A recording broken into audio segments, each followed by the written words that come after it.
ನಮಸ್ಕಾರ ಎಲ್ರಿಗೂ. Welcome to Aradhya healing centre. ನಾನು ನೇಷಾ. ಇವತ್ತು ಬೆಳಗಿನ 11:30 ಕ್ಲಾಸ್ಗೆ ಎಲ್ರಿಗೂ ಸ್ವಾಗತ. ಲಾಸ್ಟ್ ನಾನು ಫ್ರೈಡೆ ಇದು ಹಾರ್ಟ್ ರಿಲೇಟೆಡ್ ಒಂದು ಕ್ಲಾಸ್ ಮಾಡಿದ್ದೆ. ಅದು ನೆಟ್ವರ್ಕ್ ಸ್ವಲ್ಪ ಪ್ರಾಬ್ಲಮ್ ಇತ್ತು, ಸರಿಯಾಗಿ ರೆಕಾರ್ಡ್ ಆಗ್ಲಿಲ್ಲ. ತುಂಬಾ ಜನ ನನಗೆ ಕಾಲ್ ಮಾಡ್ಬಿಟ್ಟು ಹಾರ್ಟ್ ಬಗ್ಗೆ ಇನ್ನೊಂದ್ ಸ್ವಲ್ಪ ಮಾಹಿತಿ ಕೊಡಿ ನಮ್ಗೆ ಅಂತ ತುಂಬಾ ಜನ ರಿಕ್ವೆಸ್ಟ್ ಮಾಡಿರೋದ್ರಿಂದ ಇವತ್ತು ಹಾರ್ಟ್ ಬಗ್ಗೆ ಇನ್ನೊಂದ್ ಸ್ವಲ್ಪ ಹೇಳ್ಕೊಡ್ತೀನಿ. ಒಂದಿಷ್ಟು ಅಂದ್ರೆ ಅದೆಲ್ಲ ಇವಾಗ ನೀವು ನ್ಯೂಸ್ ಅಲ್ಲೆಲ್ಲ ನೋಡ್ತಿರ್ಬೇಕು. ಎಲ್ಲ ತುಂಬಾ ಜನ ಈಗ ಗಾಬರಿ ಆಗ್ಬಿಟ್ಟಿದಾರೆ. ಎಲ್ಲಿ ಹಾರ್ಟ್ ಬ್ಲಾಕೇಜ್ ಆಗ್ಬಿಡುತ್ತೋ, ಹಾರ್ಟ್ ಬ್ಲಾಕೇಜ್ ಆದ್ರೆ ಏನ್ ಮಾಡೋದು ಅನ್ನೋದು ಎಲ್ರಿಗೂ ಗಾಬರಿ ಆಗಿರೋದ್ರಿಂದ ಇದು ಎಲ್ರಿಗೂ ಯೂಸ್ ಆಗ್ಲಿ ಅಂತ ಹಾರ್ಟ್ ರಿಲೇಟೆಡ್ ಇಶ್ಯೂಸ್ ಬಗ್ಗೆ ಮತ್ತೆ ಹಾರ್ಟ್ ನ ಹೇಗೆ ಸ್ಟ್ರೆಂಥನ್ ಮಾಡ್ಕೋಬೇಕು ಅಂತ acupressure therapy, colour therapy, seed ಥೆರಪಿಯಲ್ಲಿ ಒಂದಿಷ್ಟು ನಿಮ್ಗೆ ಟಿಪ್ಸ್ ಕೊಡ್ತೀನಿ. ಮತ್ತೆ ಫುಡ್ ಹ್ಯಾಬಿಟ್ಸ್ ಯಾವ ರೀತಿ ಇರಬೇಕು, ಲೈಫ್ ಸ್ಟೈಲ್ ಯಾವ ರೀತಿ ಇರ್ಬೇಕಂತ ಒಂದಿಷ್ಟು ಟಿಪ್ಸ್ ಕೊಡ್ತೀನಿ. ಮೊದಲನೇದಾಗಿ ಈಗ ಫೈವ್ ಎಲಿಮೆಂಟ್ಸ್ ಅಂದ್ರೆ 5 ಪಂಚತತ್ವಗಳು. ಎಲ್ರಿಗೂ ಗೊತ್ತಿರುತ್ತೆ, ಆಲ್ಮೋಸ್ಟ್ ಎಲ್ರಿಗೂ ಗೊತ್ತಿರುತ್ತೆ ನೋಡಿ. ಇದು ಆಕಾಶ ತತ್ವ, ವಾಯು ತತ್ವ, ಅಗ್ನಿ ತತ್ವ, ಜಲತತ್ವ ಹಾಗೂ ಭೂತತ್ವ. ಇದನ್ನ ಈ ಈ ಈ 5 ತತ್ವಗಳು ಇಂಬ್ಯಾಲೆನ್ಸ್ ಆದಾಗ ಮಾತ್ರ ನಮ್ಗೆ ಆ, ಆರೋಗ್ಯದಲ್ಲಿ ಪ್ರಾಬ್ಲಮ್ ಬರೋದು. ನಿಮ್ಗೆ ತುಂಬಾ ಈಸಿಯಾಗಿ ಸಿಂಪಲ್ ಆಗಿ ಹೇಳ್ಕೊಡ್ತೀನಿ, ಎಲ್ರಿಗೂ ಅರ್ಥ ಆಗೋ ತರ. ಮೊದಲನೇದಾಗಿ 5 ತತ್ವಗಳಲ್ಲಿ ವಿಂಡ್ ಎನರ್ಜಿ ಅಂದ್ರೆ ಚಲನೆ. ನಮ್ಮ ದೇಹದಲ್ಲಿ ಚಲನೆ ಕೊಡೋದು ಯಾವುದು? ಲಿವರ್ ಮತ್ತು ಗಾಲ್ ಬ್ಲಾಡರ್. ಲಿವರ್ ಮತ್ತು ಗಾಲ್ ಬ್ಲಾಡರ್ ಸ್ಟ್ರೆಂಥನ್ ಇದ್ರೆ ಮಾತ್ರ ನಮ್ ದೇಹ ಚಲನೆಯಲ್ಲಿರುತ್ತೆ. ನಾವು ಆ ಎರಡು ಒಂದಕ್ಕೊಂದು ರಿಲೇಟೆಡ್ ಇರುತ್ತೆ. ನಾವ್ ಎಷ್ಟು ಬಾಡಿ ಮೂವ್ಮೆಂಟ್ ಮಾಡ್ತೀವಿ, ನಾವ್ ಎಷ್ಟು ಆಕ್ಟಿವ್ ಆಗಿರ್ತೀವಿ, ಎಷ್ಟು ಎನರ್ಜಿ ಆಗಿರ್ತೀವಿ, ಅಷ್ಟು ನಮ್ ಲಿವರ್ ಮತ್ತೆ ಗಾಲ್ ಬ್ಲಾಡರ್ ಚೆನ್ನಾಗಿ ಫಂಕ್ಷನಿಂಗ್ ಮಾಡ್ತಾ ಇರುತ್ತೆ. ಯಾವಾಗ ನಿಮ್ಗೆ ಲಿವರ್ ಮತ್ತೆ ಗಾಲ್ ಬ್ಲಾಡರ್ ಯಾವಾಗ ಲೋ ಆಗುತ್ತೆ ಫಂಕ್ಷನಿಂಗ್, ನಿಮ್ ದೇಹ ಚಲನೆನೂ ಕಡಿಮೆ ಆಗುತ್ತೆ. ನೀವೇನಾದ್ರು ನಿಮ್ ದೇಹ ಚಲನೆ ಕಡಿಮೆ ಮಾಡ್ಕೊಂಡ್ರೆ ಲಿವರ್ ಅಲ್ಲೂ ಕೂಡ ಫಂಕ್ಷನಿಂಗು ಲೋ ಆಗ್ತಾ ಬರುತ್ತೆ. ಆಗ ನಿಮ್ಗೆ ಕಂಡು ಬರೋದೇನು? ಲಿವರ್ ಅಲ್ಲಿ ಫ್ಯಾಟಿ ಲಿವರ್ ಅಂತ ಹೇಳ್ತಾರೆ, ಕೊಲೆಸ್ಟ್ರಾಲ್ ಆಗಿದೆ ಅಂತ ಹೇಳ್ತಾರೆ. ಆಮೇಲೆ ಕಣ್ಣು ಬ್ಲರ್ ಆಗಿದೆ, ಕಣ್ಣು ಸರಿ ಕಾಣಿಸ್ತಾ ಇಲ್ಲ ಅಂತ ಹೇಳೋದು, ಕಣ್ಣು ಮಂಜಾಗಿರೋದು, ಆಮೇಲೆ ಕಣ್ಣು ಹತ್ರ ಉರಿಯೋದು, ಆಮೇಲೆ ಇದರಲ್ಲಿ ಸ್ಕಿನ್ ರಿಲೇಟೆಡ್ ಇಶ್ಯೂಸ್ ಬರೋದು, ಆಮೇಲೆ ಅಲ್ಲೆಲ್ಲ ಒಂದಿಷ್ಟು ಬ್ಲ್ಯಾಕ್ ಪ್ಯಾಚಸ್ ಬರೋದು. ಕೆಲವೊಬ್ಬರಿಗೆ ಇಚ್ಚಿಂಗ್ ಬರ್ತಾ ಇರ್ತದೆ, ಪ್ರೈವೇಟ್ ಪಾರ್ಟ್ಗಳಲ್ಲೆಲ್ಲ ಇಚ್ಚಿಂಗ್ ಬರೋದು, ಸ್ಕಿನ್ ಎಲ್ಲ ತುಂಬಾ ತುರ್ಕೆ ಬರೋದು. ಆಮೇಲೆ ಬರೀ ಲೆಫ್ಟ್ ಸೈಡೇ ಹೆಡ್ ಏಕ್ ಬರ್ತಿರುತ್ತೆ, ಕೆಲವೊಬ್ಬರಿಗೆ ಲೆಫ್ಟ್ ಸೈಡ್ ಮಾತ್ರ ಬಾಡಿ ಪೇನ್ ಬರ್ತಿರುತ್ತೆ. ಇವತ್ತು ನಿಮ್ಗೆ ನಾನು ಸ್ವಲ್ಪ ಸಿಂಪಲ್ ಆಗಿ ಹೇಳ್ಕೊಡ್ತೀನಿ, ತುಂಬಾ ಅತಿಯಾಗಿ ಜಾಸ್ತಿ ಎಕ್ಸ್ಪ್ಲೇನ್ ಮಾಡಲ್ಲ, ಅದಕ್ಕೆ ತುಂಬಾ ಟೈಮ್ ತಗೊಳುತ್ತೆ. ಜಸ್ಟ್ ಬೇಸಿಕ್ ಆಗಿ ಒಂದಿಷ್ಟು ನಿಮ್ಗೆ ನಾಲೆಜ್ ಕೊಡ್ತೀನಿ. ಲಿವರ್ ಏನಾದ್ರು ಫಂಕ್ಷನಿಂಗ್ ಲೋ ಆದ್ರೆ ನಿಮ್ ಹಾರ್ಟಿಗೆ ಹೇಗೆ ಎಫೆಕ್ಟ್ ಆಗುತ್ತೆ ಅಂತ ಹೇಳ್ಕೊಡ್ತೀನಿ. ಲಿವರ್ ಇಲ್ಲಿ ಮದರ್ ಆರ್ಗನ್ ಅಂತ ಹೇಳ್ತೀವಿ ಹಾರ್ಟ್ಗೆ. ಎನರ್ಜಿ ಯಾವಾಗ ಇಂಬ್ಯಾಲೆನ್ಸ್ ಆಗುತ್ತೋ, ಲಿವರ್ ಅಲ್ಲಿ ಯಾವಾಗ ಚೀ ಸ್ಟಾಗ್ನೇಷನ್ ಆಗುತ್ತೋ, ಆಗ ನಿಮ್ಗೆ ಹಾರ್ಟ್ಗೆ ಎನರ್ಜಿ ಪಾಸ್ ಆಗ್ತಾ ಇರಲ್ಲ. ಹಾರ್ಟ್ ಅಲ್ಲಿ ಯಾವಾಗ ಎನರ್ಜಿ ಹೋಗಲ್ಲ, ಆಗ ಹಾರ್ಟ್ ಫಂಕ್ಷನಿಂಗು ಲೋ ಆಗುತ್ತೆ.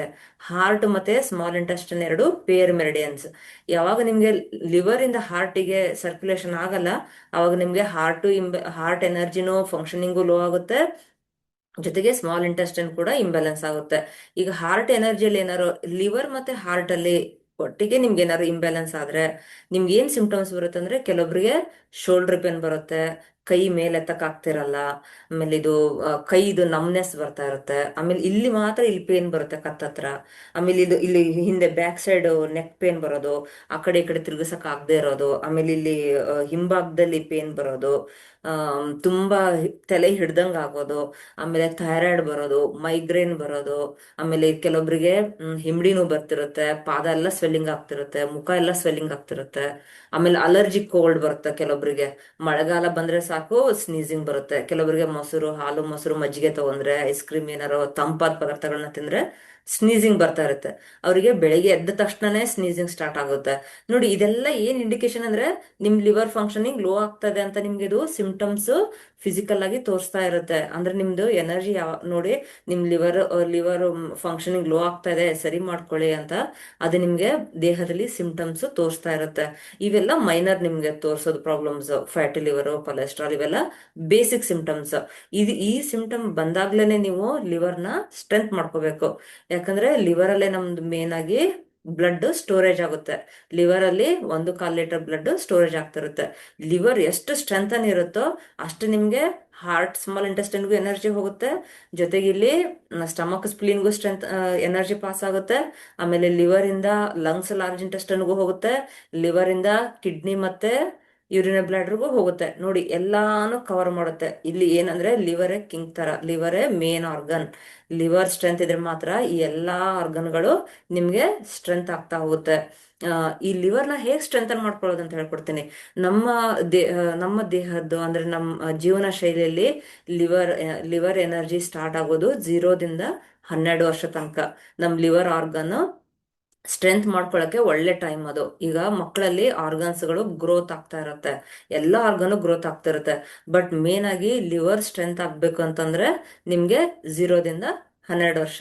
ನೀವು ಮಕ್ಕಳಲ್ಲಿ ನೋಡಿರ್ಬೋದು, ಮಕ್ಕಳು ಕುತ್ಕೊಂಡಲ್ಲೇ ಕುತ್ಕೊಳ್ಳಲ್ಲ, ತುಂಬಾ ಆಕ್ಟಿವ್ ಆಗಿರ್ತಾರೆ. ನಾವ್ ಯಾವಾಗ ಅವ್ರನ್ನ ಹಿಡಿದಿಡ್ತೀವಿ ಆಗ ಅವರಲ್ಲಿ ಲಿವರ್ ಫಂಕ್ಷನಿಂಗು ಡೌನ್ ಆಗ್ತಾ ಬರುತ್ತೆ. ಲಿವರ್ ಫಂಕ್ಷನಿಂಗ್ ಡೌನ್ ಆದ ಮಕ್ಕಳನ್ನ ನೀವು ಅಬ್ಸರ್ವ್ ಮಾಡಿ, ತುಂಬಾ ಸ್ಲೋ ಆಗಿ ಮಾತಾಡ್ತವೆ, ಡಲ್ ಆಗಿರುತ್ತೆ, ಆಟ ಆಡಕ್ ಹೋಗಲ್ಲ, ಬರೀ ಯಾವಾಗ ನೋಡಿದ್ರು ಮೊಬೈಲ್ ನೋಡ್ಕೊಂಡು ಕುತ್ಕೊಳ್ಳೋದು, ಟಿವಿ ನೋಡ್ಕೊಂಡು ಕುತ್ಕೊಳ್ಳೋದು. ಸ್ವಲ್ಪ ನೀವ್ ಏನಾರ ಮಾತಾಡ್ಸಿದ್ರೆ, ನೀವು ಒಂದೇ ಕ್ವಶನ್ ಕೇಳಿದ್ರೆ ಒಂದೇ ಆನ್ಸರ್ ಮಾಡೋದು. ಆಮೇಲೆ ಏನಾದ್ರು ಇವಾಗ ಏನಾದ್ರು ಒಂದು ವಸ್ತು ಕೊಡ್ಸಿದ್ರೆ ಅದನ್ನ ಹಾಗೇ ಇಟ್ಕೊಳುತ್ತೆ ಆ ಮಕ್ಕಳು. ತಂದ ಒಂದ್ 5 ನಿಮಿಷ ಆಟ ಆಡ್ತಾವ ಅಷ್ಟೇ, ಆಮೇಲೆ ಅದನ್ನ ಆಟ ಆಡಲ್ಲ. ಯಾಕಂದ್ರೆ ಲಿವರ್ ಅಲ್ಲಿ ವಿಂಡೇ ಇರಲ್ಲ, ಲಿವರ್ ಅಲ್ಲಿ ಎನರ್ಜಿ ಲೋ ಆಗಿರುತ್ತೆ, ವಿಂಡ್ ಎನರ್ಜಿ ಅವ್ರಿಗೆ ಲೋ ಆಗಿರುತ್ತೆ. ಲೋ ಆದಾಗ ಏನ್ ಮಾಡ್ತಾವ ಮಕ್ಕಳು, ನೀವ್ ಏನೇ ವಸ್ತುಗಳನ್ನ ಕೊಡ್ಸಿದ್ರು ಅದನ್ನ ಹಾಗೇ ಇಟ್ಕೊಂಡ್ ಕುತ್ಕೊಳ್ತವೆ. ಅದೇ ನೀವು ಈಗ ಹಳ್ಳಿ ಕಡೆ ಮಕ್ಕಳು ನೋಡಿರ್ಬೇಕು, ಕೆಲವೊಂದ್ ಮನೆಗಳಲ್ಲಿ ಪಾಪ ಅಲ್ಲಿ ಟಿವಿ ಆಯ್ತು, ಮೊಬೈಲ್ ಆಯ್ತು, ಅದು ಫೆಸಿಲಿಟಿ ಇರಲ್ಲ. ಅವಾಗ ಮಕ್ಕಳು ಏನ್ ಮಾಡ್ತವೆ, ಆಟೋಮೆಟಿಕ್ ಆಗಿ ಹೊರಗಡೆ ಆಟಾಡಕ್ ಹೋಗ್ತವೆ. ಆಟಾಡಕ್ ಹೋದಾಗ ಅವ್ರಿಗೆ ಲಿವರ್ ಎನರ್ಜಿ ಸ್ಟ್ರಾಂಗ್ ಆಗುತ್ತೆ. ಯಾರಲ್ಲಿ ಲಿವರ್ ಸ್ಟ್ರಾಂಗ್ ಆಗಿರುತ್ತೋ, ಲಿವರ್ ಯಾರಿಗೆ ಚೆನ್ನಾಗಿರುತ್ತೋ ಅವ್ರಿಗೆ ನೀವು ಸ್ವಲ್ಪ ಮಾತಾಡಿದ್ರೆ ಸಾಕು, ಬಡ ಅಂತೆಲ್ಲ ಫಾಸ್ಟ್ ಆಗಿ ಮಾತಾಡ್ಬಿಡ್ತಾರೆ. ನೀವು ಹಳ್ಳಿ ಕಡೆ ಮಕ್ಕಳನ್ನ ನೋಡಿರ್ಬೋದು, ಬರೀ ನೀವು ಅವ್ರಿಗೊಂದು ಜಸ್ಟ್ ಸ್ವಲ್ಪ ಮಾತಾಡಿಸಿ ಸಾಕು, ಚೆನ್ನಾಗಿ ಒಂದು 5-10 ನಿಮಿಷ ಕಂಟಿನ್ಯೂಸ್ ಆಗಿ ಮಾತಾಡ್ತಾರೆ. ಅದೇ ನೀವು ಸ್ವಲ್ಪ ಸಿಟಿಯಲ್ಲಿರೋ ಮಕ್ಳಿಗೆ ಏನಾಗುತ್ತೆ ಅಂದ್ರೆ, ಒಂದು ಎಲ್ರಿಗೂ ಪೇರೆಂಟ್ಸ್ಗೂ ಭಯ ಇರುತ್ತೆ, ಸೇಫ್ಟಿ. ಹೊರಗಡೆ ಬಿಟ್ರೆ ಏನಾಗುತ್ತೇನೋ ಅಂತ, ಅದು ಒಂದು ಇರುತ್ತೆ ರೀಸನ್. ಬಟ್ ಆದ್ರೂ ನಾವು ಮನೇಲೇ ಇಟ್ಕೊಳ್ತೀವಿ ಅಂದ್ರೂ ಅವ್ರಿಗೆ ಆದಷ್ಟು ಮೊಬೈಲ್ ಮತ್ತೆ ಟಿವಿನ ನೋಡೋದನ್ನ ಕಡಿಮೆ ಮಾಡಿಸ್ಬೇಕು. ಆದಷ್ಟು ಅವ್ರನ್ನ ಆಕ್ಟಿವಿಟೀಸ್ ಅಲ್ಲಿ ಇನ್ವಾಲ್ವ್ ಮಾಡ್ಬೇಕು, ಅಥವಾ ರಿಲೇಟಿವ್ಸ್ ಮನೆಗಳಿಗೆ ಕಳಿಸ್ಬೇಕು. ಅವ್ರನ್ನ ಯಾವಾಗೂ ನಾವು ಆಕ್ಟಿವ್ ಆಗಿ ಇಟ್ಟಷ್ಟು ಲಿವರ್ ಸ್ಟ್ರೆಂತ್ ಆಗಿರುತ್ತೆ. ನೀವು ಒಂದೇ ಅಬ್ಸರ್ವ್ ಮಾಡಿರ್ಬೇಕು ಎಲ್ರು, ಸಿಟಿಯಲ್ಲಿ ಮಾತ್ರ ಮಕ್ಕಳಿಗೆ, ತುಂಬಾ ಜನ ಮಕ್ಕಳಿಗೆ ಕನ್ನಡಕ ಬರ್ತಾ ಇರೋದು, ಸಿಟಿಯಲ್ಲಿ ಇರೋ ಮಕ್ಕಳಿಗೆ ಕನ್ನಡಕ ಬರ್ತಾ ಇದೆ. ಜೊತೆಗೆ ಅವ್ರಿಗೆ ನೀವು ಸ್ವಲ್ಪ ನೀವ್ ಎಷ್ಟು ಮಾತಾಡ್ಸ್ತೀರೋ ಅಷ್ಟೇ ಮಾತಾಡಿಸ್ತಾರೆ. ಹೆಚ್ಚಿಗೆ ಮಾತಾಡಲ್ಲ. ಯಾವಾಗೂ ನಾವೇನ್ ಮಾಡ್ತೀವಿ, ಇಲ್ಲಿ ಮಕ್ಕಳಿಗೆ ಹೆಚ್ಚಿಗೆ ನಾವು ಬರೀ ಓದು ಓದು ಓದು ಓದು ಅನ್ನೋದ್ರ ಕಡೆನೇ ಅವ್ರಿಗೆ ಜಾಸ್ತಿ ಫೋಕಸ್ ಮಾಡ್ತೀವಿ. ಅವ್ರ ಹೆಲ್ತ್ ಬಗ್ಗೆ ನಾವು ಫೋಕಸ್ ತಗೊಳಲ್ಲ. ಅಂದ್ರೆ ಎಲ್ರಿಗೂ ಇರುತ್ತೆ, ಸಾಮಾನ್ಯವಾಗಿ ಎಲ್ಲಾ ಪೇರೆಂಟ್ಸ್ಗೂ ಮಕ್ಕಳ ಹೆಲ್ತ್ ಬಗ್ಗೆ ಎಲ್ರಿಗೂ ಜವಾಬ್ದಾರಿ ಇದ್ದೇ ಇರುತ್ತೆ. ಬಟ್ ಅದ್ರ ಬಗ್ಗೆ ನಮ್ಗೆ ಅಷ್ಟೊಂದು ಅವೇರ್ನೆಸ್ ಇರಲ್ಲ. ಮಕ್ಕಳನ್ನ ನಾವು ಮನೇಲಿ ಹಿಡಿದು ಕೂಡ್ಸಿದ್ರೆ ಏನಾಗುತ್ತೆ, ಅವ್ರಿಗೆ ಮುಂದೆ ಫ್ಯೂಚರ್ ಅಲ್ಲಿ ಯಾವ ಹೆಲ್ತ್ ಇಶ್ಯೂಸ್ ಬರುತ್ತೆ ಅನ್ನೋದು ನಮ್ಗೆ ಗಮನಕ್ಕೆ ಬರಲ್ಲ. ಯಾಕಂದ್ರೆ ಇವಾಗಿನ ಕಾಂಪಿಟೇಷನ್ ಜೀವನದಲ್ಲಿ ನಾವ್ ಏನ್ ಮಾಡ್ತೀವಿ, ಮಕ್ಕಳಿಗೆ ಇಂಜಿನಿಯರಿಂಗ್ಗೆ ಕಲಿಸ್ಬೇಕು, ಡಾಕ್ಟರ್ ಕಲಿಸ್ಬೇಕು ಅಂದ್ರೆ ಮಾತ್ರ ಅವ್ರ ಮುಂದೆ ಜೀವನ ಚೆನ್ನಾಗಿರುತ್ತೆ ಅನ್ನೋದನ್ನ ಯೋಚನೆ ಮಾಡ್ತೀವಿ. ಬಟ್ ನಮ್ಮ ಮಕ್ಕಳು ಇಂಜಿನಿಯರ್ ಡಾಕ್ಟರ್ ಆಗ್ಬೇಕಂದ್ರೆ ಮೇನ್ ಅಲ್ಲಿ ಏನಿರ್ಬೇಕು, ಅವ್ರಿಗೆ ಆರೋಗ್ಯ ಚೆನ್ನಾಗಿರ್ಬೇಕು.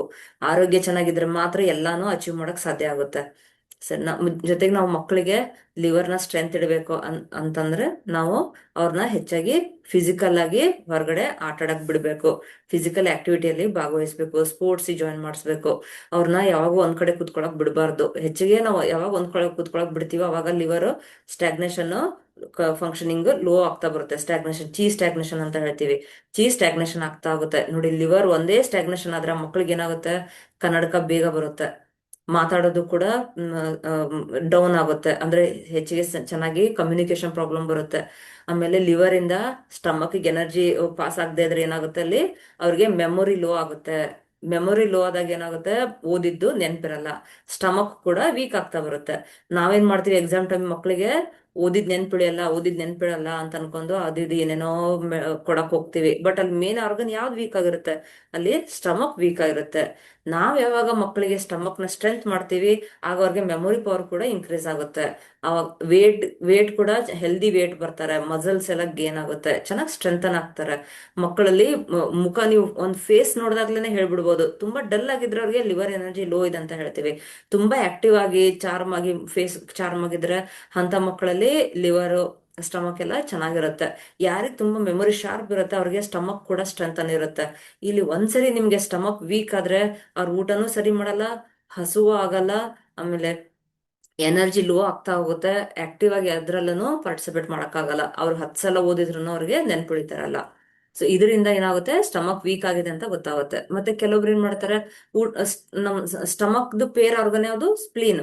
ಸ್ಪ್ಲೀನ್ ಯಾವಾಗ ವೀಕ್ ಆಗುತ್ತೆ ಆಗ ಊಟ ಮಾಡಿದ್ದು ಹೋಲ್ಡ್ ಆಗಲ್ಲ. ಊಟ ಮಾಡಿದ ತಕ್ಷಣನೇ ಮೋಷನ್ಗೆ ಹೋಗ್ತಾರೆ. ಅದು IBS ಪ್ರಾಬ್ಲಮ್ ಅಂತ.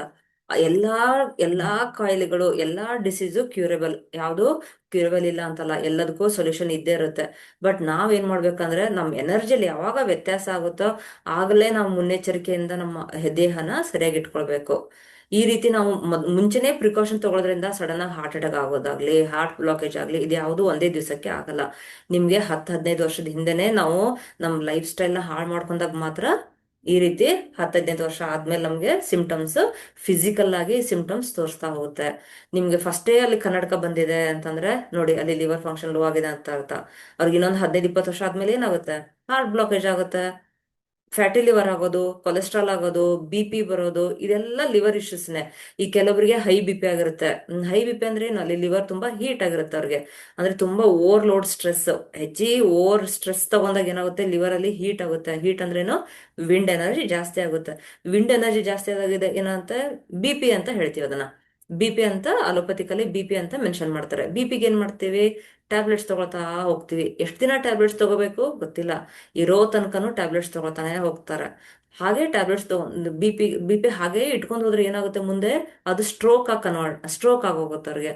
ಸ್ಟ್ರೋಕ್ ಆಗೋದು, ಆಮೇಲೆ ಹಾರ್ಟ್ ಪಲ್ಪಿಟೇಷನ್ ಆಗೋದು, ಇದೆಲ್ಲ ಒಂದೊಂದೇ ಇಶ್ಯೂಸ್ ಬರ್ತಾ ಹೋಗುತ್ತೆ. ಅದೇ ನೋಡಿ, ಇಲ್ಲಿ ನಾನು ಹೇಳ್ತಾ ಇರೋದು ಲಿವರ್ನೇ ಹೆಚ್ಚಿಗೆ ಫೋಕಸ್ ಮಾಡ್ತಾ ಇದ್ದೀನಿ. ಯಾಕಂದ್ರೆ ಲಿವರ್ ನಮ್ದು ಮೇನ್ ಆರ್ಗನ್. ಆ ಲಿವರ್ ಸ್ಟ್ರೆಂಥನ್ ಇದ್ರೆ ಈ ಎಲ್ಲಾ ಇಶ್ಯೂಸ್ಗಳು ಹೇಳಿದ್ನಲ್ಲ, ಈ ಎಲ್ಲಾ ಇಶ್ಯೂಸ್ಗಳು ನಿಮ್ಗೆ ಬರಲ್ಲ.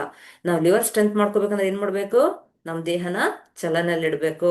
ನಿಮ್ಗೆ ಇನ್ನೂ ಸಿಂಪಲ್ ಆಗಿ ನಾನು ಅರ್ಥ ಮಾಡಿಸ್ಬೇಕಂದ್ರೆ, ಈಗ ವಾಕ್ ಹೋಗ್ತಾ ಇರ್ತೀರಾ, ವಾಕ್ ಹೋಗುವಾಗ ಏನಾಗುತ್ತೆ? ನಮ್ ದೇಹ ಚಲನೆ ಆಗುತ್ತೆ. ಆಗ ಲಿವರ್ ಫಂಕ್ಷನಿಂಗ್ ಸ್ಟಾರ್ಟ್ ಆಗುತ್ತೆ. ಅಲ್ಲಿ ದೇಹ ಚಲನೆ ಹೇಗೆ ಕೊಡ್ತೀವಿ ಹಾಗ ನಿಮ್ಗೆ ಲಿವರ್ ಫಂಕ್ಷನಿಂಗ್ ಆಕ್ಟಿವ್ ಆಕ್ಟಿವ್ ಆಗ್ತಾ ಹೋಗುತ್ತೆ. ಲಿವರ್ ಆದ್ಮೇಲೆ ನೆಕ್ಸ್ಟ್ ಬರೋದು ಯಾವುದು? Heart small intestine. Heart small intestine ಅಂದ್ರೇನು? Heat energy. ಹೀಟ್ ಎನರ್ಜಿ ಅಂದ್ರೆ ನಾವು ವಾಕ್ ಮಾಡ್ತಾ ಮಾಡ್ತಾ ಮಾಡ್ತಾ ನಮ್ ದೇಹ ಬಿಸಿ ಆಗುತ್ತೆ. ಬಿಸಿ ಆದಾಗ ನೀವು ನೋಡಿ, ಕೈ ಈ ರೀತಿ ಉಜ್ಜಿದಾಗ ಚಲನೆ ಕೊಟ್ವಿ, ಚಲನೆ ಆದ್ಮೇಲೆ ಏನಾಯ್ತು? ಕೈ ಬಿಸಿ ಆಯ್ತು. ಅದೇ ರೀತಿ ವಾಕ್ ಮಾಡ್ತಾ ಮಾಡ್ತಾ ನಿಮಗೆ 10-15 ನಿಮಿಷಕ್ಕೇನೆ ಲಿವರ್ ಫಂಕ್ಷನಿಂಗ್ ಸ್ಟಾರ್ಟ್ ಆಗುತ್ತೆ. ಅಂದ್ರೆ ಅಲ್ಲಿರೋ ಸ್ಟ್ಯಾಗ್ನೇಷನ್ ರಿಮೂವ್ ಆಗ್ಬಿಟ್ಟು ಎನರ್ಜಿ ಹೈ ಆಗ್ತಾ ಹೋಗುತ್ತೆ. ಆಗ ನೀವು ಚೆನ್ನಾಗಿ ವಾಕ್ ಮಾಡ್ಬೋದು. ಚೆನ್ನಾಗಿ ವಾಕ್ ಮಾಡ್ತಾ ಮಾಡ್ತಾ ಏನಾಗುತ್ತೆ? ನಮ್ ದೇಹ ಹೀಟ್ ಆಗುತ್ತೆ. ಹೀಟ್ ಆದಾಗ ನಿಮ್ಗೆ ಸೆನ್ಸ್ ಆಗುತ್ತೆ, ದೇಹ ಎಲ್ಲ ಬಿಸಿ ಬಿಸಿ ಆಗ್ತಿರುತ್ತೆ. ಮೂಗಿಂದ ಬಿಸಿ ಬಿಸಿ ಗಾಳಿ ಬರೋದು, ಕೈಯೆಲ್ಲ ಒಂಥರ ಬಿಸಿ ಬಿಸಿ ಅನಿಸ್ತಿರುತ್ತೆ. ನೋಡಿ, ಚೆನ್ನಾಗಿ ಫೀಲ್ ಅನ್ಸುತ್ತದು. ಹೀಟ್ ಆದ್ಮೇಲೆ ಏನಾಗುತ್ತೆ? ನಿಧಾನಕ್ಕೆ ಸ್ವೆಟ್ಟಿಂಗ್ ಬರಕ್ ಶುರು ಆಗುತ್ತೆ. ಸ್ವೆಟ್ಟಿಂಗ್ ಬಂದಾಗ ನಮ್ ದೇಹ, ಇದು ಕೆಲವೊಬ್ಬರಿಗೆ 30 ಮಿನಿಟ್ಸ್ 40 ಮಿನಿಟ್ಸ್ ವಾಕ್ ಮಾಡಿದ್ರು ಸ್ವೆಟ್ ಆಗ್ತಾರಲ್ಲ, ಅಂದ್ರೆ ಅಲ್ಲಿ ಅವ್ರಿಗೆ ಸ್ಟಮಕ್ ಸ್ಪ್ಲೀನ್ ಅಲ್ಲಿ ತುಂಬಾ ಲೋ ಎನರ್ಜಿ ಇದೆ ಅಂತ ಅರ್ಥ. ಯಾವಾಗ ನೀವು 15-20 ನಿಮಿಷಕ್ಕೇನೆ ನಿಮ್ಗೆ ಬೆವರು ಬರಕ್ ಸ್ಟಾರ್ಟ್ ಆಗ್ಬೇಕಲ್ಲಿ, ಅಂದ್ರೆ ಅವಾಗ ನಿಮ್ಗೆ ಸ್ಟಮಕ್ಸ್ ಮತ್ತೆ ಸ್ಪ್ಲೀನ್ ಚೆನ್ನಾಗಿದೆ ಅಂತ ಅರ್ಥ. ಅಲ್ಲಿ ಯಾವಾಗ ಬೆವರು ಬರಕ್ ಶುರು ಆಗುತ್ತೆ, ಬೆವರು ಬರ್ತಾ ಬರ್ತಾ ಬರ್ತಾ ನೀವೇನ್ ಮಾಡ್ತೀರಾ? ಸ್ಲೋ ಡೌನ್ ಮಾಡ್ತಾ ಮಾಡ್ತಾ ಅಲ್ಲಿ ಬೆವರು ಬಂದಿರೋದೆಲ್ಲ ಸ್ವೆಟ್ಟಿಂಗ್ ಆಗಿರೋದು ಡ್ರೈ ಆಗ್ತಾ ಹೋಗುತ್ತೆ. ಡ್ರೈ ಆಗ್ತಾ ಆಗ್ತಾ ಆಗ್ತಾ ಏನಾಗುತ್ತೆ? ನೆಕ್ಸ್ಟ್ ಲಂಗ್ಸ್ ಅಲ್ಲಿ ಆರ್ಜೆಂಟಸ್ಟನ್ ಆಯ್ತು. ನೆಕ್ಸ್ಟ್ ಕಿಡ್ನಿ ಮತ್ತೆ ಕೋಲ್ಡ್ನೆಸ್. ಕೋಲ್ಡ್ ಎನರ್ಜಿ ಅಂದ್ರೆ ಯಾವುದು? ಕಿಡ್ನಿ ಮತ್ತೆ ಕೋಲ್ಡ್ನೆಸ್. ನಮ್ ಕಿಡ್ನಿ ಮತ್ತೆ ಯೂರಿನರಿ ಬ್ಲಾಡರ್ ಎರಡು ಸ್ಟ್ರೆಂಥನ್ ಆಗ್ಬೇಕು. ಎರಡು ಇದು ಕೋಲ್ಡ್ನೆಸ್ ಎನರ್ಜಿ. ಈ ಕಿಡ್ನಿ ಮತ್ತೆ ಯೂರಿನ್ ಬ್ಲಡ್ ಎರಡು ಸ್ಟ್ರೆಂತ್ ಆಗ್ಬೇಕಂದ್ರೆ ನೀವೆಲ್ಲಾ ವಾಕ್ ಮುಗಿದ್ಮೇಲೆ ಸ್ವಲ್ಪ ಅಲ್ಲಿ ರೆಸ್ಟ್ ಮಾಡ್ಬೇಕು. ರೆಸ್ಟ್ ಅಂದ್ರೆ ಏನು? ಆರಾಮಾಗಿ ಸ್ವಲ್ಪ ರಿಲ್ಯಾಕ್ಸ್ ಮಾಡ್ಕೊಂಡು ನಮ್ ದೈನಂದಿನ ಚಟುವಟಿಕೆಗಳನ್ನ ಸ್ಟಾರ್ಟ್ ಮಾಡ್ಬೇಕು. ಬರೀ ವಾಕ್ ಮಾಡೋದ್ರಿಂದನೇ ನೋಡಿ, ಎಲ್ಲಾ 5 ಎನರ್ಜಿಗಳು ನಿಮ್ಗೆ 5 ಎನರ್ಜಿ ಸ್ಟ್ರಾಂಗ್ ಆಯ್ತು. ನಮ್ ಎಲ್ಲಾ ಆರ್ಗನ್ಗಳು ಕೂಡ ಫಂಕ್ಷನಿಂಗ್ ಸ್ಟಾರ್ಟ್ ಆಯ್ತು. ಅಲ್ಲಿ ಇದೆಲ್ಲ ಓವರ್ ಆಲ್ ಒಂದೇ ದಿವಸ 2 ದಿವಸ ವಾಕ್ ಮಾಡೋದ್ರಿಂದ ಆಗೋದಲ್ಲ. ನಮ್ ದೇಹ ನಮ್ ದೇಹ ನಮ್ ನಮ್ ದೇಹ ಸೃಷ್ಟಿ ಆಗಿರೋದೇ ಚಲನೆ ಆಗ್ಲಿ ಅಂತ. ಇವಾಗ ನೀವು ಪ್ರಾಣಿಗಳು ನೋಡಿರ್ಬೋದು, ಪ್ರಾಣಿಗಳು ಕೂತಲ್ಲೇ ಕುತ್ಕೋತಾವ. ಅವ್ರಿಗೆ ಯಾವ್ದು ಪ್ರಾಣಿಗಳಿಗೆ ಯಾವ್ದು ಕಾಯಿಲೆ ಬರಲ್ಲ, ಮನುಷ್ಯರಿಗೆ ಯಾಕೆ ಬರ್ತಾ ಇದೆ? ಅದೇ ನೀವು ಪ್ರಾಣಿಗಳು ನೋಡಿ, ಯಾವಾಗೂ ಚಲನೆಯಲ್ಲಿ ಇರುತ್ತದೋ ಅದೇ ರೀತಿ ನಮ್ ದೇಹನೂ ಕೂಡ ಯಾವಾಗೂ ಚಲನೆಯಲ್ಲಿರ್ಬೇಕು. ಚಲನೆ ಅಂದ್ರೆ ಓವರ್ ಆಗೋ ಆಗ್ಬಾರ್ದು. ಇವಾಗ ನೀವು ಎಲ್ಲೋ ಒಂದ್ ಕಡೆ ಡ್ರೈವಿಂಗ್ ಹೋಗ್ತಿದ್ರ ಅನ್ಕೊಳ್ಳಿ. ಈಗ ಡ್ರೈವ್ ಮಾಡ್ತಾ ಮಾಡ್ತಾ ನಾವ್ ಏನ್ ಮಾಡ್ತೀವಿ? 1 or 2 hour ಆದ್ಮೇಲೆ ಎಂಜಿನ್ ಹೀಟ್ ಆಗಿದೆ ಅನ್ಕೊಂಡ್ ಅದನ್ನ ಸ್ವಲ್ಪ ಹೊತ್ತು ರೆಸ್ಟ್ ಕೊಡ್ತೀವಿ. ಅದೇ ರೀತಿ ನಮ್ ದೇಹಕ್ಕೂ ಕೂಡ ನಾವು ರೆಸ್ಟ್ ಕೊಡ್ಬೇಕು. ವಾಕ್ ಎಲ್ಲ ಮುಗಿದ್ಮೇಲೆ ಸ್ವಲ್ಪ ಸ್ಲೋ ಆಗಿ ಕೂಲ್ ಮಾಡ್ಕೋಬೇಕು. ಅಂದ್ರೆ ಏನೋ ಕೂಲ್ ಮಾಡ್ಕೊಂಡ್ರೆ ಏನೋ? ಪ್ರಾಣಾಯಾಮ ಮಾಡೋದಾಗ್ಲಿ, ಬ್ರೀತಿಂಗ್ ಎಕ್ಸರ್ಸೈಸ್ ಮಾಡೋದು, ಸ್ವಲ್ಪ ಆರಾಮಾಗಿ ರಿಲ್ಯಾಕ್ಸ್ ಮಾಡ್ಬೇಕು. ಅಥವಾ ಯೋಗದಲ್ಲಿ ಹೇಳ್ತಾರೆ ಶವಾಸನ ಮಾಡ್ಬೇಕು, 10 ನಿಮಿಷ ಶವಾಸನ ಮಾಡೋದು. ಇದೆಲ್ಲ ಮಾಡಿದಾಗ ನಿಮ್ಗೆ ಯಾವುದೇ ಸ್ಟ್ರೆಸ್ ಆಗ್ಲಿ, ಯಾವುದೇ ಶಾಕಿಂಗ್ ನ್ಯೂಸ್ ಕೇಳೋದಾಗ್ಲಿ, ಏನೇ ಒಂದು ನಾವು ಏನೇ ಈಗ ಟಿವಿಯಲ್ಲಿ ಯಾವುದೋ ಒಂದು ನ್ಯೂಸ್ ಕೇಳ್ತೀವಿ, ಅಯ್ಯೋ ಸಡನ್ ಆಗಿ ನನಗೂ ಏನಾಗ್ಬಿಡುತ್ತೋ ಈಗ ನೀವು ಈ ಒಂದು 4-5 ಇಯರ್ಸ್ ಬ್ಯಾಕ್ ಕೊರೋನಾ ಟೈಮಲ್ಲಿ ನೋಡಿರ್ಬೋದು ನೀವು. ಈ ಕೊರೋನಾ ಟೈಮಲ್ಲಿ ಎಷ್ಟೊಂದ್ ಜನದ್ದು ಹೋದ್ರು ಪಾಪ. ಅವ್ರಿಗೆಲ್ಲ ಏನಾಗಿತ್ತಲ್ಲಿ, ಲಂಗ್ಸ್ ಅವ್ರಿಗೆ ಲಿವರ್ ಮತ್ತೆ ಲಂಗ್ಸ್ ಅವ್ರಿಗೆ ವೀಕ್ ಆಗಿತ್ತು. ಲಂಗ್ಸ್ ಎಲ್ಲ ಒಂದೇ ದಿನಕ್ಕೆ ವೀಕ್ ಆಗಿತ್ತು ಅವ್ರಿಗೆ. ಈಗ ನಾವೆಲ್ಲ ಕೊರೋನಾನ ಫೇಸ್ ಮಾಡ್ಕೊಂಡ್ ಬಂದಿದೀವಿ. ಅಂದ್ರೆ ಈಗ ಅವ್ರಿಗೆಲ್ಲ ಲಂಗ್ಸ್ ವೀಕ್ ಇರೋದ್ರಿಂದ ಅದೇನು ಹೊರಗಡೆಯಿಂದ ಏನು ವೈರಸ್ ಬಂತು ಅದನ್ನ ಅವರು ಬೇಗ ರಿಸೀವ್ ಮಾಡ್ಕೊಂಡ್ಬಿಟ್ಟು ಅವ್ರಿಗೆ ದೇಹದ ಮೇಲೆ ಇಂಪ್ಯಾಕ್ಟ್ ಆಯ್ತು. ಅಂದ್ರೆ ಅರ್ಧ ಭಯದಿಂದನೇ ಮನುಷ್ಯನಿಗೆ ನಮ್ಮ ದೇಹದಲ್ಲಿ ಎಲ್ಲ ಎನರ್ಜಿ ಇಂಬ್ಯಾಲೆನ್ಸ್ ಆಗ್ತಾ ಹೋಗುತ್ತೆ. ನೀವ್ ಯಾವಾಗ ವಾಕ್ ಮಾಡೋದಾಗ್ಲಿ, ಆಮೇಲೆ ನಮ್ಮ ಜೀವನ ಶೈಲಿನ ಯಾವಾಗ ಚೆನ್ನಾಗಿ ಇಟ್ಕೊಳ್ತೀವಿ, ನಾವು ಒಳ್ಳೆ ಆಹಾರನ ಯಾವಾಗ ಸ್ವೀಕರಿಸ್ತೀವಿ, ಅವಾಗ ನೀವು ಎಂಥದೇ ನ್ಯೂಸ್ ಕೇಳಿದ್ರು ನೀವು ಪ್ಯಾನಿಕ್ ಆಗಲ್ಲ, ಯಾರು ಸ್ಟ್ರೆಸ್ ಮಾಡ್ಕೊಳಲ್ಲ. ಓ ಇಷ್ಟೇನಾ ಬಿಡು, ಸರಿ ಮಾಡ್ಕೊಂಡ್ರೆ ಆಯ್ತು ಅಂತ ನೀವೇ ಸೊಲ್ಯೂಷನ್ ಕಂಡಿಡ್ಕೊಂತ ಹೋಗ್ತೀರಾ. ಇವಾಗ ಕೆಲವೊಬ್ರು ನಮ್ಮ ಹತ್ರ ಥೆರಪಿ ತಗೊಳ್ಳೋರು, ಮೇಡಮ್ ಶುಗರ್ ಈಗ 1 ಮಂತ್ ಇಂದ ಬಂದಿದೆ, ನಾನು ನಿಮ್ಮ ಹತ್ರ ಥೆರಪಿ ತಗೊಳ್ತೀನಿ. ಅವ್ರು ಏನು ಭಯ ಪಟ್ಕೊಂಡಿರಲ್ಲ ನೋಡಿ. ಅಂದ್ರೆ ಅವ್ರು ಆಲ್ರೆಡಿ ಶುಗರ್ ಬಂದಿದೆ ಅನ್ಕೊಂಡ್ ಹೆದರ್ಕೊಂಡ್ ನಾವು ಕುತ್ಕೊಂಡ್ಬಿಟ್ರೆ ಶುಗರ್ ನಿಮ್ಗೆ ಇದಾಗ್ಬಿಡಲ್ಲ. ಶುಗರ್ ಅಂದ್ರೆ ಏನೋ ಅದೊಂದು ಹೆಸರು. ಶುಗರ್ ಅಂದ್ರೆ ನಿಮ್ಗೆ ಸ್ಟಮಕ್ ಮತ್ತು ಸ್ಪ್ಲೀನ್ ಅಲ್ಲಿ ಇಂಬ್ಯಾಲೆನ್ಸ್ ಆಗಿರುತ್ತೆ ಅಂತ ಹೇಳ್ತೀವಿ ಅಷ್ಟೇ. ನಿಮ್ಗೆ ಯಾವಾಗ ಸ್ಟಮಕ್ ಸ್ಪ್ಲೀನ್ಗೆ ಸ್ಟ್ರೆಂತ್ ಮಾಡ್ತೀವಿ, ಆಗ ಶುಗರು ತನ್ನಿಂತಾನೆ ನಾರ್ಮಲ್ ಬರುತ್ತೆ.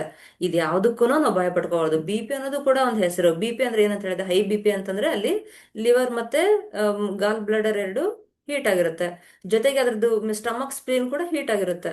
ಅದರಿಂದನೂ ಕೂಡ ನಿಮಗೆ ಬಿ ಪಿ ಜಾಸ್ತಿ ಆಗಿರುತ್ತೆ. ಆ ಬಿ ಪಿ ಜಾಸ್ತಿ ಆಗಿದೆ ಅಂದ್ರೆ ಏನು, ನಮ್ಮ ಆರ್ಗನ್ಸ್ ಗಳಲ್ಲಿ ಹೀಟ್ ಜಾಸ್ತಿ ಆಗಿದೆ ಅಂತ ಅರ್ಥ. ಆಗ ನಾವ್ ಏನ್ ಮಾಡ್ಬೇಕು, ಲಿವರ್ನ ಕೂಲ್ ಮಾಡ್ಕೋಬೇಕು. ಲಿವರ್ನ ಕೂಲ್ ಮಾಡ್ಕೋಬೇಕಂದ್ರೆ ಏನ್ ಮಾಡ್ಬೇಕು, ಪ್ರಾಣಾಯಾಮಗಳನ್ನ ಮಾಡ್ಬೇಕು, ರೆಸ್ಟ್ ಮಾಡ್ಬೇಕು. ಇವಾಗ ನೀವು ಪ್ರತಿ ಪ್ರತಿ ಈಗ ಮಂಡೇ ಟು ಸಾಟರ್ಡೆ ಅಂದ್ರೆ ಸೋಮವಾರದಿಂದ ಶನಿವಾರ ತನಕ ಕೆಲಸ ಮಾಡ್ತೀರಾ.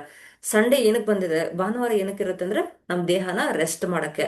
ಆ ರೆಸ್ಟ್ ಮಾಡಿದಾಗ ನೀವು ಏನ್ ಇಡೀ ವಾರ ಕೆಲಸ ಮಾಡಿರ್ತೀರೋ ಅದೆಲ್ಲ ನಾವು ಒಂದು ಸಂಡೇ ನಾವು ಮನೇಲಿ ಕುತ್ಕೊಂಡು ಫ್ಯಾಮಿಲಿ ಜೊತೆ ಇನ್ವಾಲ್ವ್ ಆದಾಗ, ಅಥವಾ ನಮ್ಮ ರಿಲೇಟಿವ್ಸ್ನೆಲ್ಲ ಮೀಟ್ ಆದಾಗ ನಮ್ಮ ಮೈಂಡ್ ನೋಡಿ ಎಷ್ಟು ರಿಲ್ಯಾಕ್ಸ್ ಆಗುತ್ತೆ, ನಮ್ಮ ಮೈಂಡ್ ಫ್ರೆಶ್ ಆಗುತ್ತೆ. ಇವಾಗ 2 ಮಂತ್ಸ್ ವೆಕೇಶನ್ ಅಲ್ಲೇ ನೋಡಿ ಮಕ್ಳಿಗೆ ನೀವು ಇಷ್ಟೆಲ್ಲ ಜನವರಿಯಿಂದ ಮಾರ್ಚ್ ತನಕ ತುಂಬಾ ಸ್ಟ್ರೆಸ್ ಅಲ್ಲಿ ಇದ್ಕೊಂಡು ಓದಿರ್ತಾರೆ. ಏಪ್ರಿಲ್ ಮೇ ಬಂದ ತಕ್ಷಣ ರಿಲ್ಯಾಕ್ಸ್ ಆಗ್ತಾರೆ, ಮತ್ತೆ ಜೂನ್ದ ಸ್ಕೂಲಿಗೆ ಕಳಿಸಿ ಮತ್ತೆ ಖುಷಿ ಖುಷಿಯಾಗಿ ಸ್ಕೂಲಿಗೆ ಹೋಗ್ತವೆ ಮಕ್ಕಳು. ಆ ರೀತಿ ಪ್ರತಿಯೊಬ್ಬರಿಗೂ ರೆಸ್ಟ್ ಅನ್ನೋದು ತುಂಬಾ ಇಂಪಾರ್ಟೆಂಟ್. ಬೆಳಿಗ್ಗೆಯಿಂದ ನೀವು 8 ಗಂಟೆಯಿಂದ ರಾತ್ರಿ 8 ಗಂಟೆ ತನಕ ಜಾಬ್ ಮಾಡಿರ್ತೀರ. ಆದ್ಮೇಲೆ ಮನೇಲಿ ಫ್ಯಾಮಿಲಿ ಜೊತೆ ಟೈಮ್ ಸ್ಪೆಂಡ್ ಮಾಡ್ಕೊಂಡು, ಆರಾಮಾಗಿ ಮಾತಾಡ್ಕೊಂಡು, ಖುಷಿ ಖುಷಿಯಾಗಿ ನಾವು ಟೈಮ್ ಸ್ಪೆಂಡ್ ಮಾಡ್ಕೊಂಡು ಬೇಗ ಮಲ್ಕೋಬೇಕು. ಅಟ್ಲೀಸ್ಟ್ 9:30-10 ಗಂಟೆಗೆ ಅಂದ್ರೆ ಮಲ್ಕೊಂಡ್ಬಿಡ್ಬೇಕು. ಯಾಕೆ ರೆಸ್ಟ್ ಮಾಡ್ಬೇಕು ಅಂತಂದ್ರೆ, ಕಿಡ್ನಿ ಸ್ಟ್ರೆಂತ್ ಆಗ್ಬೇಕಂದ್ರೆ ರೆಸ್ಟ್ ತುಂಬಾ ಇಂಪಾರ್ಟೆಂಟ್. ಇಲ್ಲಿ ಕಿಡ್ನಿ ಏನಾರು ಎಕ್ಸೆಸ್ ಆಗಿ ಹೀಟ್ ಆಯ್ತು, ಎಕ್ಸೆಸ್ ಆಗಿ ಓವರ್ ಆಗೋದು ಸ್ಟ್ರೆಸ್ ಆಯ್ತು ಅಂದ್ರೆ ಕಿಡ್ನಿ ಹೀಟ್ ಆದ್ರೆ ಏನಾಗುತ್ತೆ, ಕಿಡ್ನಿಯಲ್ಲಿ ಸ್ಟೋನ್ ಆಗೋದು.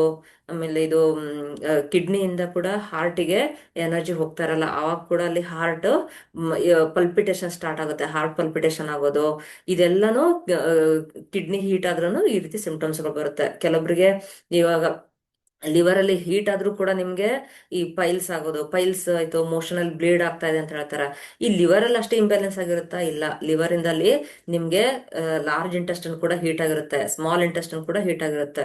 ಆಮೇಲೆ ಸ್ಟಮಕ್ ಸ್ಪ್ಲೀನ್ ಹೀಟ್ ಆದ್ರೂ ಕೂಡ ನಿಮ್ಗಲ್ಲಿ ಪೈಲ್ಸ್ ಅಂತ ಆಗೋದು. ಈಗ ಬೇಸಿಗೆಯಲ್ಲಿ ತುಂಬಾ ಜನಗಳಿಗೆಲ್ಲ ಆಗ್ತಾ ಇರೋದು ಮೋಷನ್ ಅಲ್ಲಿ ಬ್ಲೀಡಿಂಗ್ ಆಗೋದು, ಆಮೇಲೆ ಮೋಷನ್ ಹಾರ್ಡ್ ಆಗೋದು.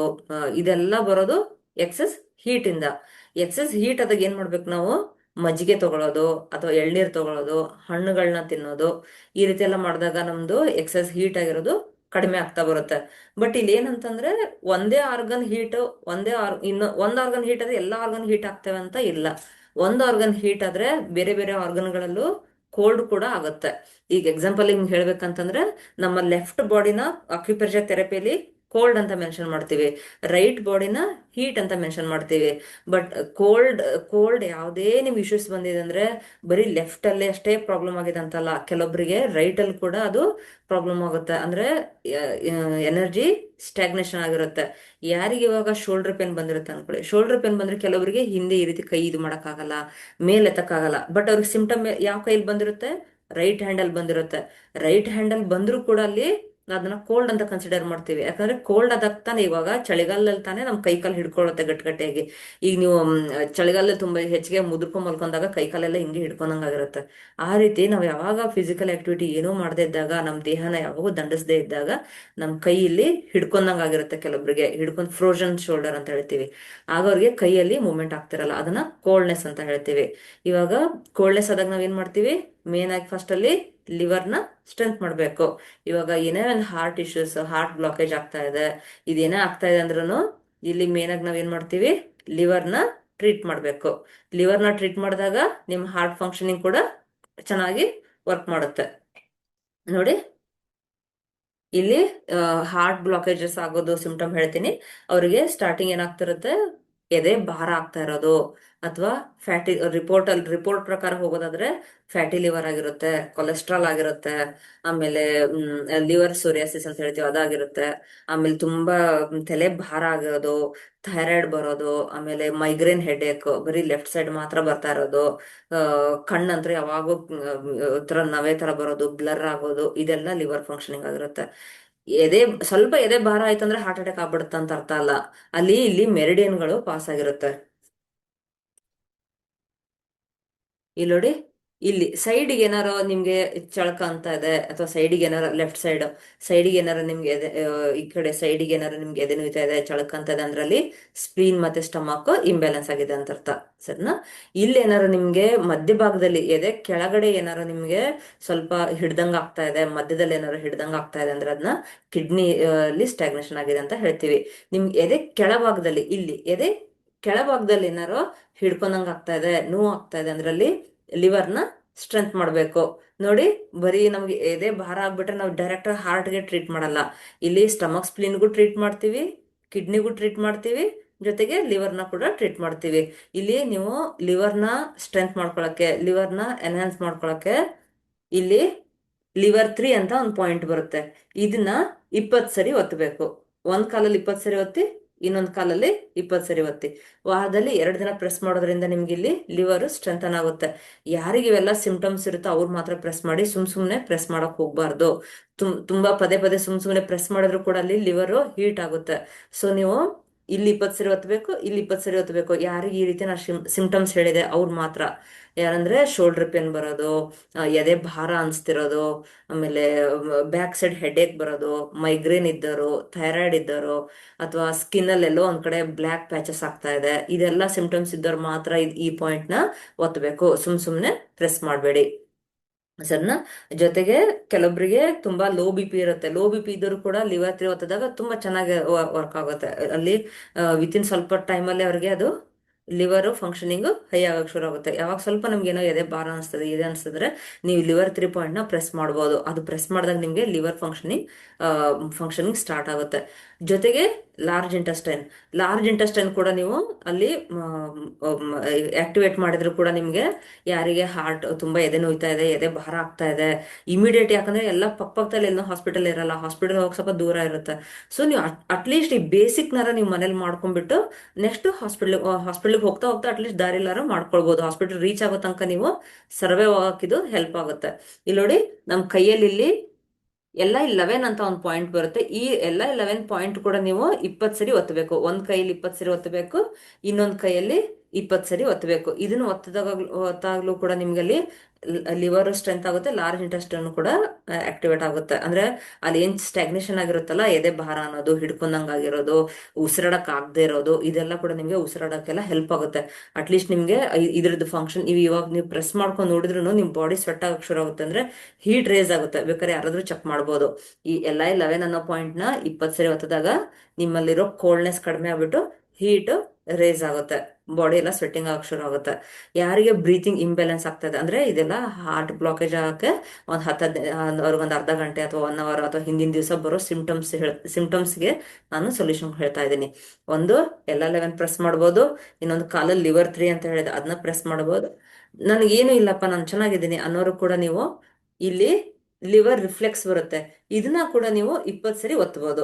ನನ್ಗೆ ಇವತ್ತು ವಾಕ್ ಮಾಡಕ್ಕೆ ಮನ್ಸಿಲ್ಲ, ನಾನು ಲೇಜಿ ಆಗಿದ್ದೀನಿ, ನಾನು ಆಕ್ಟಿವೇ ಇಲ್ಲ ಅನ್ನೋರು, ತುಂಬಾ ಡಲ್ ಆಗಿರೋರು ಇದನ್ನ, ಈ ಲಿವರ್ ರಿಫ್ಲೆಕ್ಸ್ ನ 20 ಸರಿ ಪ್ರೆಸ್ ಮಾಡ್ಬೋದು. ಇಲ್ಲಿ 20 ಸರಿ ಒತ್ತಬೇಕು, ಇಲ್ಲಿ 20 ಸರಿ ಒತ್ತಬೇಕು. ಆಗ ನಿಮ್ಗೆ ದೇಹಕ್ಕೆ ಶಕ್ತಿ ಬರುತ್ತೆ. ನೀವು ಬೆಳಿಗ್ಗೆ ಎದ್ದ ತಕ್ಷಣ ಪ್ರೆಸ್ ಮಾಡಿ, ಇದನ್ನ ಪ್ರೆಸ್ ಮಾಡಿದ್ರೆ ಅವತ್ತು ಇಡೀ ದಿವಸ ನೀವು ಆಕ್ಟಿವ್ ಆಗಿರ್ತೀರ. ವಾಕಿಂಗ್ ಕೂಡ ಚೆನ್ನಾಗಿ ಮಾಡ್ಬೋದು. ಅಂದ್ರೆ ಮೈಂಡ್ ಅಲ್ಲಿ ಬೋರ್ ಅನ್ಸಲ್ಲ. ಕೆಲವರು ಅಂತಾರೆ, ಅಯ್ಯೋ ವಾಕ್ ಯಾರು ಮಾಡ್ತಾರಪ್ಪ, ಬೋರ್ ಆಗುತ್ತೆ, ಮನೇಲೆ ಎಷ್ಟೊಂದು ಕೆಲಸ ಮಾಡ್ತೀನಿ ನಾನು ಅಂತ ಹೇಳ್ತಾರೆ. ಮನೇಲಿ ನಾವು ಏನ್ ಹೆಣ್ಮಕ್ಳು ಯಾರೇ ಆಗ್ಲಿ ಮನೇಲಿ ನಾವು ಏನ್ ಕೆಲಸ ಮಾಡ್ತೀವಿ, ನಿಂತ್ಕೊಂಡು ಅಡ್ಗೆ ಮಾಡ್ತೀವಿ, ನಿಂತ್ಕೊಂಡೇ ಪಾತ್ರೆ ತೊಳಿತೀವಿ, ಬಟ್ಟೆನೂ ಕೂಡ ನಿಂತ್ಕೊಂಡೇ ತೊಳೆಯೋದು. ಇವಾಗಂತೂ ಮಷಿನ್ಗೆ ಹಾಕ್ಬಿಡ್ತೀವಿ, ಬಟ್ಟೆನ ಮಷಿನ್ಗೆ ಹಾಕ್ತಿವಿ. ಎಲ್ಲಾ ನಿಂತ್ಕೊಂಡೇ ಮಾಡೋದ್ರಿಂದ ನಾವು ಯಾವಾಗ ಇದಾಗ್ತಿವಿ, ನಮ್ ಸ್ಟಮಕ್ ಅಲ್ಲಿ ನಿಂತ್ಕೊಂಡು ನಿಂತ್ಕೊಂಡು ನಿಂತ್ಕೊಂಡು ಸ್ಟಮಕ್ ವೀಕ್ ಆಗ್ತಾ ಬರುತ್ತೆ. ಸ್ಟಮಕ್ ವೀಕ್ ಆದಾಗ ಏನಾಗುತ್ತೆ ನಮ್ಗೆ, ಪೀರಿಯಡ್ಸ್ ಇಶ್ಯೂಸ್ ಆಗುತ್ತೆ. ಲಿವರಲ್ ಸ್ಟಾಗ್ನೇಷನ್ ಆದ್ರೂ ಕೂಡ ನಿಮ್ಗೆ ಇವಾಗ ತುಂಬಾ ಜನ ಹೆಣ್ಮಕ್ಳಿಗೆ ನನ್ನ ಹತ್ರ ತುಂಬಾ ಜನ ಬರೋದೇ ಪೀರಿಯಡ್ಸೇ ಆಗ್ತಿಲ್ಲ ಅಂತ ಹೇಳ್ತಾರೆ. 2 ತಿಂಗಳಾದ್ರೂ 3 ತಿಂಗಳಾದ್ರೂ ಪೀರಿಯಡ್ಸ್ ಆಗ್ತಾ ಇರಲ್ಲ ಅವ್ರಿಗೆ. ನೋಡಿ ಇಲ್ಲೆಲ್ಲ ಏನಾಗುತ್ತೆ, ಇದು ನಿಂತ್ಕೊಂಡ್ ಕೆಲಸ ಮಾಡೋದ್ರಿಂದನೇ ಒಂದ್ ಅರ್ಧ ನಮ್ ದೇಹನ ನಾವು ಹಾಳು ಮಾಡ್ಕೊಳ್ತಾ ಇದೀವಿ. ನಾವು ಎಷ್ಟು ಕುತ್ಕೊಂಡ್ ಕೆಲಸ ಮಾಡಿದಷ್ಟು ಒಳ್ಳೇದು. ಏನೋ ಒಂದ್ ತರಕಾರಿ ಕತ್ತರಿಸ್ತಾರ, ಕುತ್ಕೊಂಡ್ ಮಾಡ್ಬೇಕು. ನೀವು ಸ್ಟವ್ನೇ ಕೆಳಗಿಟ್ಕೋಬಹುದು, ಸ್ಟವ್ನೇ ಕೆಳಗಿಟ್ಕೊಂಡ್ ಕೂಡ ಅಡಿಗೆ ಮಾಡೋ ತರ ನಾವೇ ಏನೋ ಒಂದು ಹುಡ್ಕೋಬೇಕು. ಯಾವ್ದು ಏನು ಇಲ್ಲಿ ಇದು ಇರಲ್ಲ. ನಾವು ಹೇಗೆ ನಮ್ ರೂಟೀನ್ ನ ಸರಿ ಮಾಡ್ಕೊಳ್ತೀವೋ ನಾವು ಅಷ್ಟು ಹೆಲ್ದಿ ಆಗಿರ್ತೀವಿ. ನಾನು ನಿಮ್ಗೆ ಹಾರ್ಟ್ ಬಗ್ಗೆ ಹೇಳ್ತಾ ಇದ್ದೆ.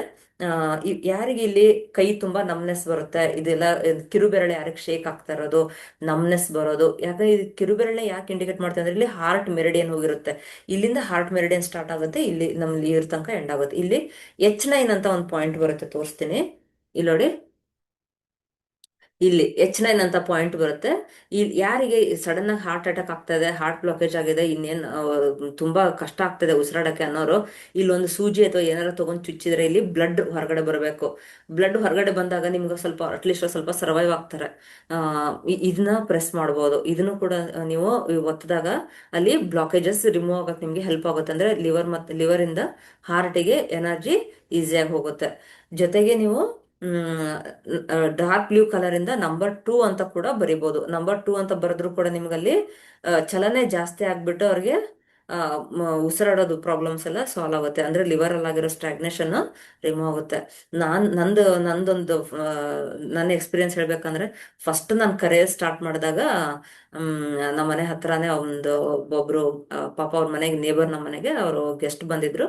ಅವರು ತುಂಬಾ ದಿನದಿಂದ ಈ ಸ್ಪೋರ್ಟ್ಸ್ ಅಲ್ಲಿ ಪಾರ್ಟಿಸಿಪೇಟ್ ಮಾಡಿರ್ಲಿಲ್ಲ ಅಂತ. ಏನೋ ಬಂದಿದೀವಿ ಅನ್ಕೊಂಡು ಎಲ್ಲರೂ ಸೇರ್ಕೊಂಡು ಅವತ್ತು ಬೆಳಗ್ಗೆಯಿಂದ ಮಧ್ಯಾಹ್ನ ತನಕನೂ ಏನು ತಿಂಡಿನೇ ತಿಂದಿಲ್ಲ, ಏನು ತಿಂದಿಲ್ಲ, ಕ್ರಿಕೆಟ್ ಆಡ್ತಾ ಇದಾರಂತ. ಕ್ರಿಕೆಟ್ ಆಡ್ತಾ ಆಡ್ತಾ ಏನಾಗಿದೆ ಅವ್ರಿಗೆ, ನೈಟ್ 10 ಗಂಟೆ ಮೇಲೆ ಎದೆ ಭಾರ. ನೋಡಕ್ ಮಾತ್ರ ಇದಿದ್ದಾರೆ, ಜಿಮ್ ಎಲ್ಲ ಹೋಗ್ತಾರಂತೆ, ಚೆನ್ನಾಗಿದ್ದಾರೆ, ಏನು ವೀಕ್ ಅಂತ ಮನುಷ್ಯನಲ್ಲ, ಅವರು ಚೆನ್ನಾಗೇ ಇದ್ರು.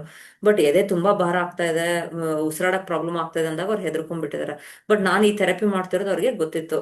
ರಾತ್ರಿ 1 ಗಂಟೆ 1:30 ಆಗಿತ್ತು, ನನಗೆ ಕಾಲ್ ಮಾಡಿದ್ರು. ಯೂಶುವಲಿ ನಾನು ಏನ್ ಮಾಡ್ತಿದ್ದೆ ಅಂತಂದ್ರೆ, ನೈಟ್ ನಿದ್ದೆ ಡಿಸ್ಟರ್ಬ್ ಆಗುತ್ತೆ ಅನ್ಕೊಂಡು ಮೊಬೈಲ್ನ ಮ್ಯೂಟಲ್ಲಿ ಇಡ್ತಾ ಇದ್ದೆ. ಬಟ್ ಅವತ್ತೇನೋ ಗೊತ್ತಿಲ್ಲ, ನಾನು ಫೋನ್ ಆನ್ ಅಲ್ಲಿ ಇಟ್ಟಿದ್ದೆ.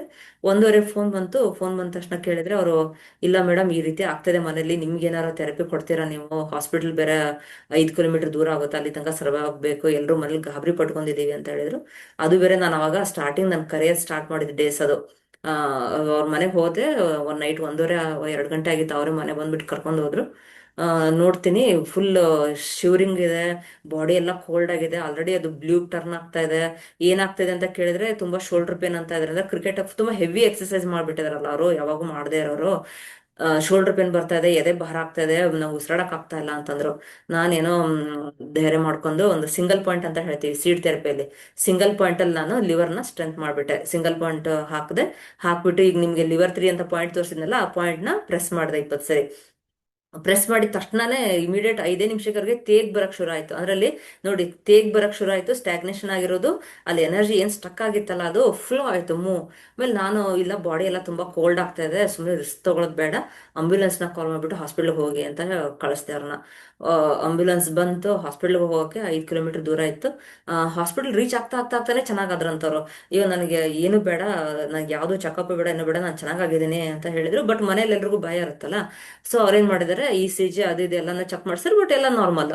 ಅವ್ರು ಖುಷಿಯಾಗಿ ಆರಾಮಾಗಿ ಮನೆಗೆ ಬಂದ್ರು. ಆಮೇಲೆ ಬೆಳಿಗ್ಗೆ ಎದ್ದ ತಕ್ಷಣ ಮನೆಗೆ ಬಂದ್ಬಿಟ್ಟು ಥ್ಯಾಂಕ್ಸ್ ಹೇಳಿದ್ರು. ಮೇಡಮ್ ನೀವು ಅವತ್ತೇನಾರು ನಮ್ಗೆ ಕೊಡದೇ ಇದ್ರೆ ನನ್ನ ಕತೆ ಏನಾಗ್ತಿತ್ತೋ ಗೊತ್ತಿಲ್ಲ, ಮಕ್ಕಳೆಲ್ಲ ಚಿಕ್ಕವರಿದ್ರು, ಮದ್ವೆ ಆಗಿನೂ ಜಸ್ಟ್ 5 ವರ್ಷ ಆಗಿತ್ತು ಅಷ್ಟೇ, ಎಲ್ಲ ಮಕ್ಕಳೆಲ್ಲ ಚಿಕ್ಕವರಿದ್ದಾರೆ, ಮುಂದೆ ಜೀವನ ಏನು ಅಂತ ನಾನು ಭಯ ಪಡ್ಕೊಂಡ್ಬಿಟ್ಟಿದ್ದೆ ಅಂತ ಹೇಳಿ. ನೋಡಿ ನಮ್ಮ ಅಕ್ಯುಪ್ರೆಷರ್ ಥೆರಪಿಲಿ ಇಷ್ಟು ಪವರ್ಫುಲ್ ಇದೆ.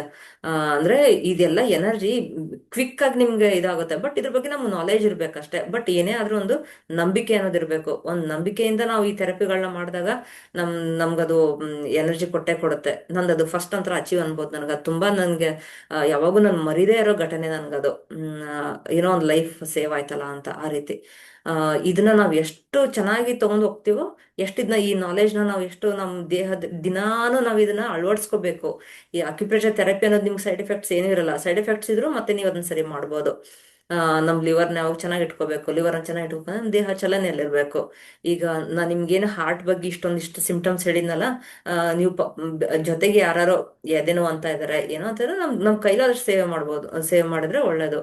ನಮ್ಗೊಂಥರ ಸ್ಯಾಟಿಸ್ಫ್ಯಾಕ್ಷನ್ ಇರುತ್ತೆ. ಸರ್ನ ಇನ್ನೊಂದು 3 ಮಿನಿಟ್ಸ್ ಅಷ್ಟೇ ಇದೆ. ಸೇಮ್ ಲಿಂಕಿಗೆ ಮತ್ತೆ ಜಾಯ್ನ್ ಆಗಿ ಮತ್ತೆ ನಾನು ಕ್ಲಾಸ್ ಕಂಟಿನ್ಯೂ ಮಾಡ್ತೀನಿ. ಒಂದು 10 ಮಿನಿಟ್ಸ್ ಬ್ರೇಕ್ ತಗೊಳ್ಳಿ ಎಲ್ರು. 10 ಮಿನಿಟ್ಸ್ ಬ್ರೇಕ್ ತಗೊಂಡ್ಬಿಟ್ಟು ಸೇಮ್ ಲಿಂಕಿಗೆ ಜಾಯ್ನ್ ಆಗಿ ನಿಮ್ಗೆ ನೆಕ್ಸ್ಟ್ ನಾನು ಕ್ವಶನ್ ಆನ್ಸರ್ಸ್ ತಗೊಳ್ತೀನಿ. ಇವಾಗ ಹಾರ್ಟ್ ಬಗ್ಗೆ ನಾನು ತುಂಬಾ ಜನ ಕ್ವಶನ್ಸ್ ಕೇಳಿದ್ದಕ್ಕೆ ನಾನು ಇವಾಗ ಜಸ್ಟ್ ಒಂದು ನಾಲೆಜ್ ಪರ್ಪಸ್, ಎಲ್ರಿಗೂ ಹೆಲ್ಪ್ ಆಗಲಿ, ಒಂದು ಅವೇರ್ನೆಸ್ ಬರಲಿ ಅಂತ ನಾನು ಸ್ವಲ್ಪ ಹಾರ್ಟ್ ಬಗ್ಗೆ ಮಾತಾಡಿದೆ. ನೆಕ್ಸ್ಟ್ ಕ್ಲಾಸಲ್ಲಿ ನಾನು ನಿಮಗೆ ನಿಮ್ಮ ಕ್ವಶನ್ಸ್ಗೆಲ್ಲ ಆನ್ಸರ್ ಮಾಡ್ತೀನಿ. ಒಂದು 5 to 10 ಮಿನಿಟ್ಸ್ ಬ್ರೇಕ್ ತಗೊಂಡ್ಬಿಟ್ಟು ಮತ್ತೆ ಎಲ್ಲರೂ ಇದೇ ಸೇಮ್ ಲಿಂಕಿಗೆ ಜಾಯ್ನ್ ಆಗಿ. ಓಕೆನಾ? Thank you.